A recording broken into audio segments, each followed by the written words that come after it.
গাউসুল আজম বৈরাবর দরবারে বাৎসরিক ওরস শুরু। গাজীপুর থেকে কাজী আহসানুল হাবিবের তথ্যচিত্রে জানাচ্ছি বিস্তারিত। গাজীপুরের কালিয়াকৈর উপজেলার রসুলপুর গ্রামে 2 দিনব্যাপী গাউসুল আজম বৈরাবরের ওরস অনুষ্ঠান শুরু হয়েছে। প্রতি বছরের ন্যায় এবারও 15ই চৈত্র ওরসের আনুষ্ঠানিকতা শুরু হয়েছে। সকাল থেকেই সারা বাংলাদেশ থেকে ভক্ত আশেকানবৃন্দ দরবারে আসা শুরু করেছে। তোড়জোড় প্রস্তুতি নিয়ে কাজও করে যাচ্ছেন ভক্ত ও মুরিদবৃন্দ। রাতে দেশের প্রখ্যাত বাউল শিল্পীগণ পালাগান পরিবেশন করবেন। আশপাশের এলাকার মানুষের উপস্থিতিতে দরবারের পার্শ্ববর্তী এলাকা মেলায় পরিণত হতে শুরু করেছে।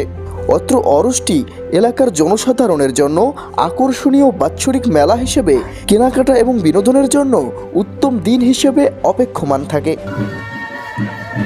Desk report, Mubashshirul Hasan, CST global news 24 TV.